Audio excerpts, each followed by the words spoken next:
കുഞ്ഞുങ്ങളെ ചോദ്യം ഇതാണ്: എ ഒരു ജോലി 12 ദിവസം കൊണ്ടും ബി അതേ ജോലി 36 ദിവസം കൊണ്ട് ചെയ്തു തീർക്കുന്നത്. അവർ ഒന്നിടവിട്ട ദിവസങ്ങളിൽ വർക്ക് ചെയ്താൽ എത്ര ദിവസം കൊണ്ട് ആ ജോലി തീരുന്നത്? ആൾട്ടർനേറ്റ് ഡേയ്സിലാണ് അവർ വർക്ക് ചെയ്യുന്നത്. അപ്പം നമുക്ക് നോക്കാം. എ ഉണ്ട്, ബി ഉണ്ട്. എ 12 ദിവസം കൊണ്ടും ബി 36 ദിവസം കൊണ്ടും ഒരു ജോലി തീർക്കുന്നത്.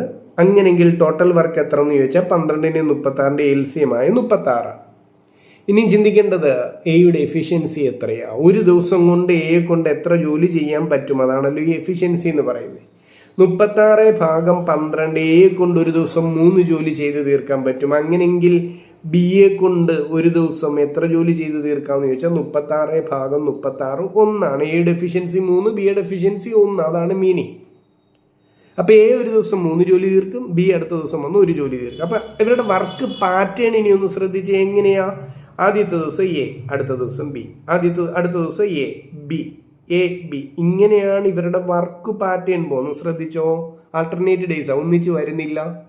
അപ്പൊ എ ആദ്യത്തെ ദിവസം വന്ന് 3 ജോലി തീർത്തിട്ട് പോകും. അടുത്ത ദിവസം ബി വന്ന് 1 ജോലി തീർക്കും, എ വീണ്ടും വന്ന് 3 ജോലി തീർക്കും, ബി വന്ന് 1 ജോലി തീർക്കും. ഇങ്ങനെയാണ് ഈ പാറ്റേൺ റിപ്പീറ്റ് ചെയ്യുന്നത്. അപ്പൊ ഈ പാറ്റേണിൽ നിന്ന് എൻ്റെ കുട്ടികൾ മനസ്സിലാക്കേണ്ട കാര്യം ഇതാണ്: 2 ദിവസം കൂടുമ്പോൾ 4 ജോലി തീരുന്നുണ്ട് അല്ലേ? നിങ്ങൾ നോക്കി 2 ദിവസം കൂടുമ്പോൾ 4 ജോലി തീരുന്നുണ്ട്. അപ്പൊ നമുക്ക് മനസ്സിലായി 4 ജോലി തീരാൻ, ഇങ്ങനെ വർക്ക് ചെയ്താൽ 4 ജോലി തീരാൻ അവർക്ക് 2 ദിവസം എടുക്കുന്നു. മൊത്തം എത്ര ജോലി തീരാനുണ്ട്? 36 ജോലി. ഇതാണല്ലോ ടോട്ടൽ വർക്ക്. അപ്പൊ ഈ 36 ജോലി തീരാൻ എത്ര ദിവസം ഒന്ന് കണ്ടുപിടിച്ചാൽ പോരെ? എന്ത് ചെയ്താൽ മതി? സിംപിളി ഒന്ന് ക്രോസ് ചെയ്താൽ പോരെ? ആൻസർ ആയില്ലേ? 36 × 2/4. 2 4 കൂടെ ഹാഫായിപ്പോ 36ന്റെ പകുതി 18 ദിവസം വേണം.